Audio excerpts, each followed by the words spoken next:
I will show you all the practical evidence of what I will talk about today. আজকের যা কথা বলবো তার সমস্তটাই বাস্তবিক প্রমাণ দেখাবো। This videos can change your life. এই ভিডিও আপনার জীবন পরিবর্তন করে দিতে পারে, তাই অবশ্যই এই ভিডিওটা শেষ পর্যন্ত দেখার অনুরোধ রইল। আমাকে এক দর্শক প্রশ্ন করেছেন যে আমাদের জীবনের যে ভাগ্য কোনো জ্যোতিষীর দ্বারা পরিবর্তন করা যায় কিনা। हेलो सर, मुझे मेरे एक्स के बारे में पूछना था कि मैं ही उसके बारे में सोचती रहती हूँ या वो भी मेरे बारे में सोचता है। दीपिका जी, आपकी कुंडली में शुक्र की स्थिति देखकर ये पता चलता है कि आपका सेकंड रिलेशनशिप था। দেখুন, জ্যোতিষশাস্ত্রের একটা আলাদা দিক আছে। সেই দিক অনুসারে হয়তো আপনার জীবনের ভাগ্য পরিবর্তন করা যেতে পারে, তবে সেটা যদি সঠিক জ্যোতিষীর মাধ্যমে সেই ক্রিয়া করা হয়। তবে পুরোপুরি এ বিষয়ে আমি নিশ্চিত নই, কারণ আমার জ্যোতিষশাস্ত্র সম্বন্ধে তেমন কিছু ধ্যান ধারণা নেই। কারণ আমি এই জ্যোতিষী, এই ভাগ্য পরিবর্তন এইসবের ওপর খুব একটা আকর্ষিত নই।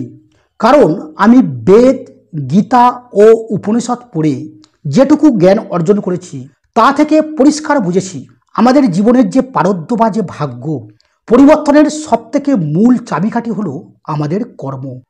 তাই গীতা বলছে, কর্মেণ্য বাধি কারেস্তে মা ফলেষু কদাচন। অর্থাৎ তুমি কর্ম করে যাও ফলের আশা না করে। কিন্তু আমরা বর্তমানে কর্ম না করে শুধু ফলের আশা করছি। তাই তো আমরা জ্যোতিষীর কাছে গিয়ে শুধু ভাগ্য পরিবর্তনের চেষ্টা করছি।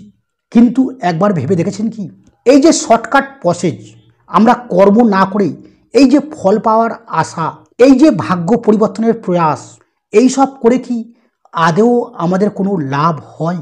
এই সত্যটা যখন আজকের এই ভিডিওর মাধ্যমে জানবেন তখনই আপনার জীবন বদলে যাবে। তাই অবশ্যই ভিডিওটা কিন্তু পুরোটা দেখবেন। চলুন একটি দৃষ্টান্তমূলক বাস্তব প্রমাণ দেখি যে সত্যই ভাগ্য পরিবর্তন করে জীবনে সত্যই ভালো কিছু হয় কিনা। নিশ্চয়ই ব্যক্তিটাকে চিনতে পারছেন। এবার ওনার হাতটির দিকে লক্ষ্য করে দেখুন, 5টা আঙুলে 5টা আংটি। এ থেকে পরিষ্কার বোঝা যায় যে উনি জ্যোতিষীর কাছে গিয়েছিলেন এবং ভাগ্য পরিবর্তন করিয়েছিলেন।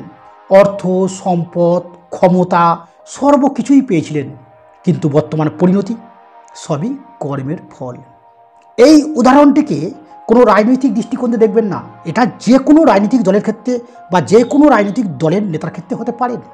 আরেকটি উদাহরণ দেখুন, এনাকেও সবাই চেনেন, এনারও হাতটি লক্ষ্য করে দেখুন।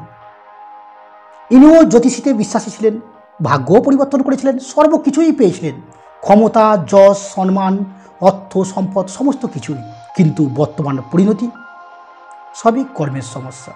তবে এই সকল উদাহরণকে কোনো রাজনৈতিক দৃষ্টিকোণে দেখবেন না, এনাদের দেখাচ্ছে এই কারণে এনাদের সহজে আপনারা চিনতে পারবেন বলে। এই রকম পরিস্থিতি বা এরকম পরিণতি যে কোনো রাজনৈতিক দলের নেতার ক্ষেত্রে হতে পারে। তাহলে এখানে পরিষ্কার প্রমাণ হলো যে 5টা আঙুলে 5টা আংটি পরে ভাগ্য পরিবর্তন করলেও কর্ম যদি খারাপ হয় তাহলে সবই বেকার। যাই হোক, এবার দেখাবো যারা ভাগ্য অর্থাৎ প্রারব্ধ খারাপ নিয়ে জন্ম নিয়েছিল অথচ তারা শুধু কর্মের জোরে আজ উন্নতির শিখরে গিয়ে পৌঁছেছে। ইনি হলেন স্টিফেন হকিংস। এনাকে কে না চেনে? এনার পুরো শরীরটাই প্যারালাইজ, শুধু কর্মের জোরে আজ এনার বিশ্বজোড়া খ্যাতি। ওটা তো বিদেশি হলো। এবার আসুন আমাদের ভারতে। ইনি হলেন অরুণিমা সিনহা। এনার একটা পা নেই, তবুও ইনি এভারেস্ট বিজয়ী হয়ে আজকের উন্নতির শিখরে অর্থাৎ সবার কাছে পরিচিতি লাভ করেছেন। তাহলে এখানে কি প্রমাণ হলো? যাদের ভাগ্য খারাপ ছিল, কেউ প্যারালাইজ, কারোর পা নেই, তারা শুধু কর্মের জোরে তাদের জীবনকে উন্নতির শিখরে পৌঁছেছে। এইগুলো সব তো বাস্তবের বর্তমান সময়ের উদাহরণ দিলাম। এবার আসুন আমাদের ধর্মীয় গ্রন্থের সেকালের কিছু উদাহরণ দিই। ইনি হলেন অষ্টবক্র মুনি। যেমন শ্রীকৃষ্ণের গীতা আছে, এনারও গীতা আছে। ইনি কিন্তু একজন প্রতিবন্ধী, শুধু কর্মের জোরে আজকের আমাদের কাছে পরিচিতি পেয়েছেন। এইগুলো তো খারাপ ভাগ্য নিয়ে জন্ম নেওয়া ব্যক্তি, শুধু কর্মের জোরে উন্নতির শিখরে পৌঁছেছেন। এবার আসুন দেখে নিই যে সেকালে যারা ভালো ভাগ্য নিয়ে জন্ম নিয়েছিল তাদের খারাপ কর্মের ফলে কি পরিণতি হয়েছিল। রাবণ তো রাজার ভাগ্য নিয়ে জন্ম নিয়ে তিনি রাজাও হয়েছিলেন এবং তিনি চতুর্বেদীয় ছিলেন, অর্থাৎ তার মধ্যে 4 বেদের জ্ঞান ছিল। তার খারাপ কর্মের জন্য তার শেষ পরিণতি কি হয়েছিল সেটা তো সবাই জানেন।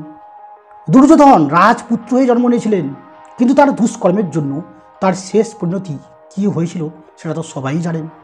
তাহলে একালে এবং সেকালে যারা ভালো ভাগ্য নিয়ে জন্ম নিয়েছিলেন, কিন্তু তাদের কর্মের সমস্যার জন্য তাদের শেষ পরিণতি খুবই খারাপ হয়েছিল। অর্থাৎ এখানে lakh is not important in life, work is important in life. আমাদের জীবনে ভাগ্য গুরুত্বপূর্ণ নয়, আমাদের জীবনে কর্মই গুরুত্বপূর্ণ।